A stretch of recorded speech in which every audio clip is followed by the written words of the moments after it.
похоже на Долариан. Есть такое. Тогда, может, изменим? Почему? Потому что только умалишенный будет делать Долариан из седана. Тем более из такого. Звучит как вызов. Итак, вот из этого куска говна мы будем делать свой проект.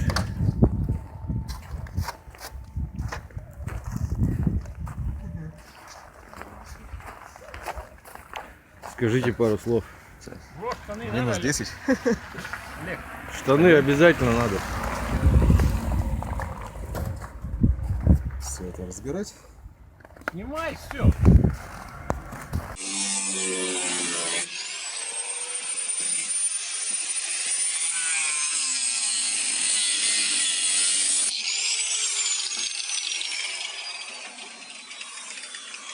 Так. Нажми тормоза. Охренеть, она еще работает. Запускается почти с полтычка. Сколько она лет 7 стояла? А, подожди, какой 7? Ну да, наверное, даже больше чуть-чуть.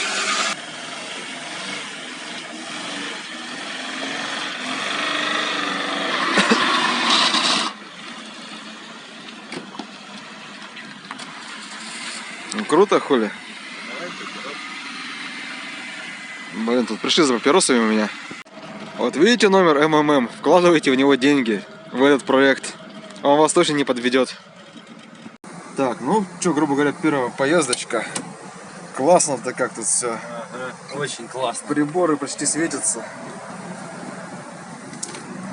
Ух, понеслась уже, блядь, страшно. В таком корыте я давненько не ездил. Подвесочка такая хорошая была в 91-м году. Это же корыто, ёб твою мать, как люди ездят на них, а. Клёвое состояние упасть.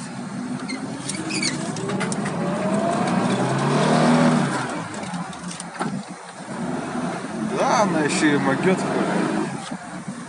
Ну все, влюбился.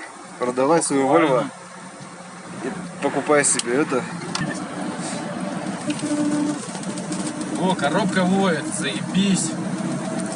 Да, коробка воет, это нормально. Кардан воет, тоже заебись, это нормально. Резина охуенная здесь.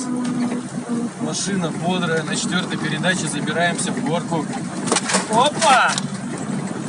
Пальчики стучат, детонация, ребята. Ты быстро на ней не едь, блядь, она убитая вся. Ну да, это круто. Я не хочу тоже быть убитым. Это нам кажется, что много, на самом деле очень мало, мы 40 км в час едем. Мы сейчас ехали 60, а в этом ведре, у которого даже дна нету, блядь, это пиздец. Это кажется будто 160. Да?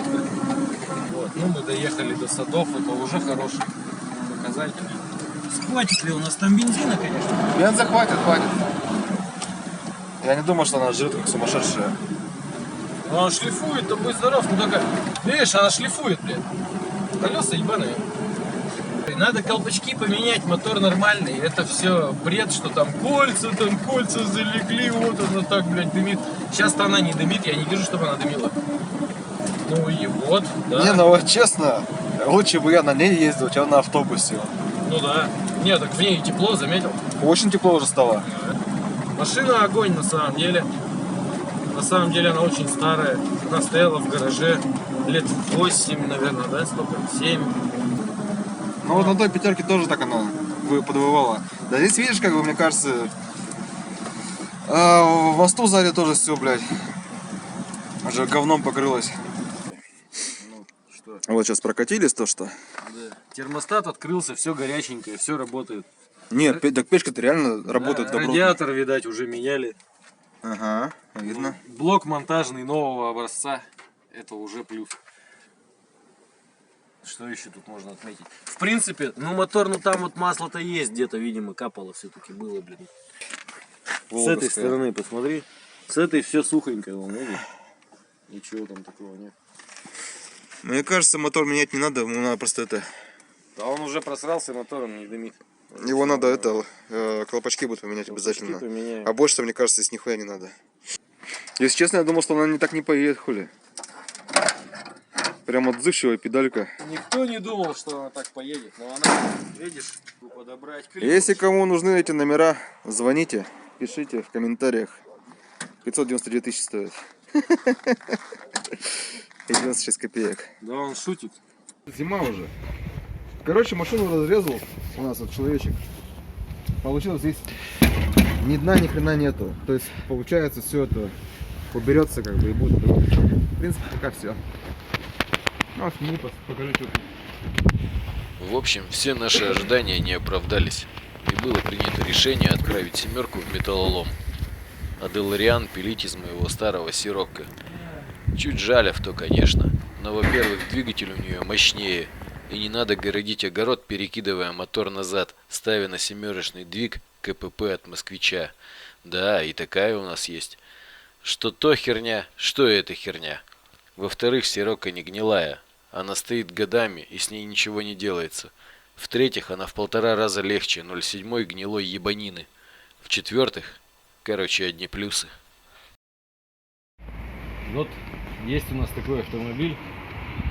Volkswagen Sirocco называется. 86-го года. Когда-то он уже ездил. Можно сказать, что это моя первая машина. Она претерпела аж 2 рестайлинга и 1 капиталку двигателя. У меня она очень давно, около 20 лет, и ни разу не подводила. Да, можно сказать, что у этого автомобиля есть душа, и у нее начинается новая жизнь. Последние разы мы ездили на ней на съемки 2-й серии Зоны 66. Это около 5 лет назад. Эти кадры как раз с тех времен. После того, как КПП мы успешно успокоили, машина отправилась в огород на ПМЖ. Но не навечно, как выяснилось.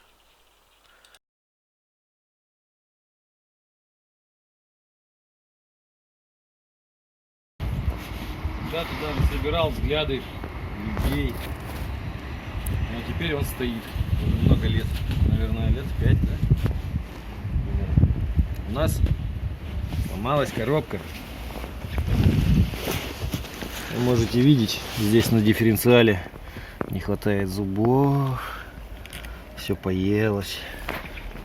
Главная пара не к черту, ее нужно выбрасывать и ставить другую. Есть другая коробка от Volkswagen Polo.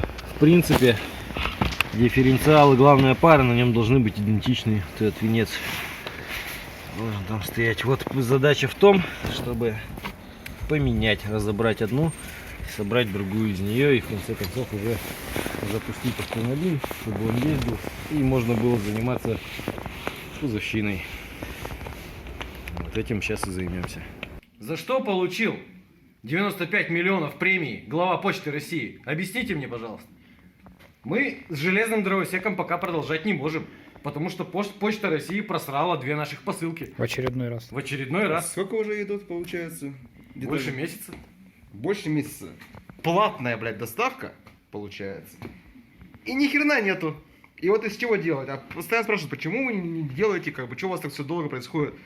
Да потому что ты, блядь, платишь деньги свои, как бы, заказываешь детали, и вот они идут в Почту России. А другая компания не доставляет, потому что конкуренция такая. Спасибо вам большое, как бы. Давайте Карваол еще через нас будем заказывать. И валидол. Идеально будет. Прошу дальше. Собственно, поэтому пока железный дровосек, конечно, в долгий ящик он не откладывается, потихонечку я, конечно, с ним ковыряюсь, но продолжить пока я ничего не могу сделать. Вот решили откопать машину и заняться ей. Вот разобранная коробка от Volkswagen Polo 1.6. Коробка не такая, конечно же. Совершенно другой колокол, совершенно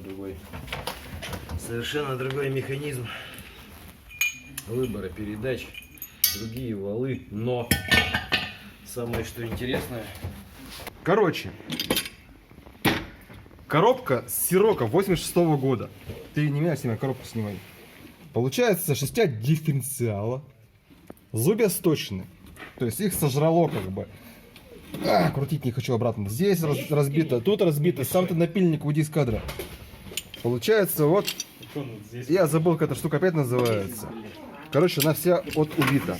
Что у нас получилось? Думали, что получится ее восстановить как бы. Сняли коробку с Volkswagen какого-то там. Ну, короче, коробка получается Volkswagen Polo. Поло старенький, да, какой-то там еще древнющий. Коробка получается как у Шкода. Вот это говно. Но, к сожалению, там шестерня оказывается, ну, меньше. То есть не получилось. То есть все остальное одинаковое. Вот она, кстати. Невооруженным взглядом можно увидеть, что шестерня дифференциала Да. меньше.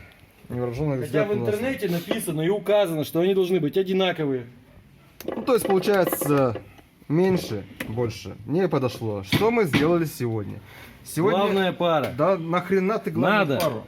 Главная пара тоже не подходит. Здесь главная пара шестерня намного крупнее, чем главная пара на 1.6 этот Volkswagen Polo Classic. Так уже понятно, что Volkswagen Polo Classic уже не подходит. Я тебе говорю, все. Эта красота мы ее убираем, отставляем, она нам не нужная. Можешь отправить куда-нибудь там бабушке на пирожки. Что сегодня, получается, сделали?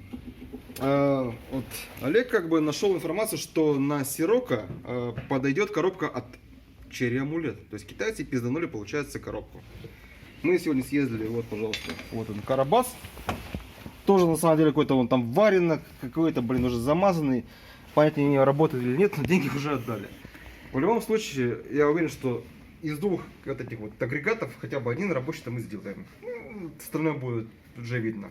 Всегда китайцы делают говно. Собственно, никто в этом не сомневался. Стопорная шайба, которая держит одну полуось дифференциала, развалилась прямо внутри, закусила зубы дифференциала. В общем, коробка проворачивается полоборота и встает колом. Но только китайцы так могут сделать. Вот им даже запчасти нормальные дашь, потому что запчасти это, скорее всего, производство Германии. Они и то собрать нормально не могут. Вот стопор пятой передачи и механизм включения передач. Замечательно стопорится. Что, пришлось разбирать коробку. Шестерня-то аж синяя, она перекаленная, видимо. То ли без масла ездили, то ли херок знает, что они тут делали. Снимаются перекаленные шестерни. Я надеюсь, у нас ничего не хрустнет, пока мы это крутим. Ну, вроде идет пока. Да, чтоб ебальник не отлетел. А что должно в ебальник отлететь? Что-нибудь. Ну, пришла, бля. Главное, чтобы она не лопнула сама по себе. Потому что почему-то с каждым разом все туже и туже становится.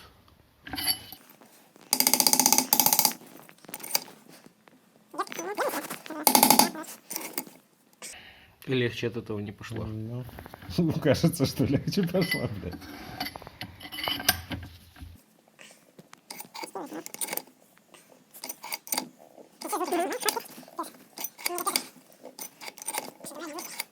Как мы обратно-то ее будем всовывать? Так же. Вот же мразота. Даже целые зубчики. Да, даже. Снимали уже, и это не мы наделали, это было уже. Не снимай, это позорно. У людей, которые занимаются ремонтом автомобилей, ни хрена нет инструментов.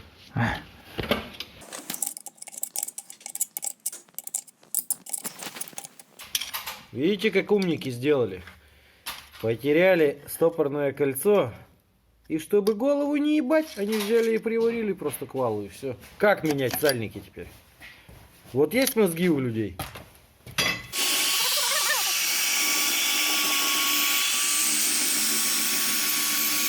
Технология, блядь, хуйни.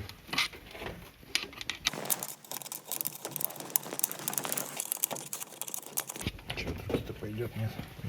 Сделают же, блядь. Сделают же, блядь. Так, блин, оно же не предназначено на каждый день разбирать. Так-то машине-то лет-то хер знает сколько.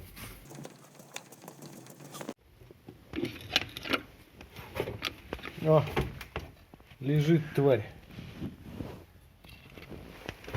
Саморазбирается китайская машина.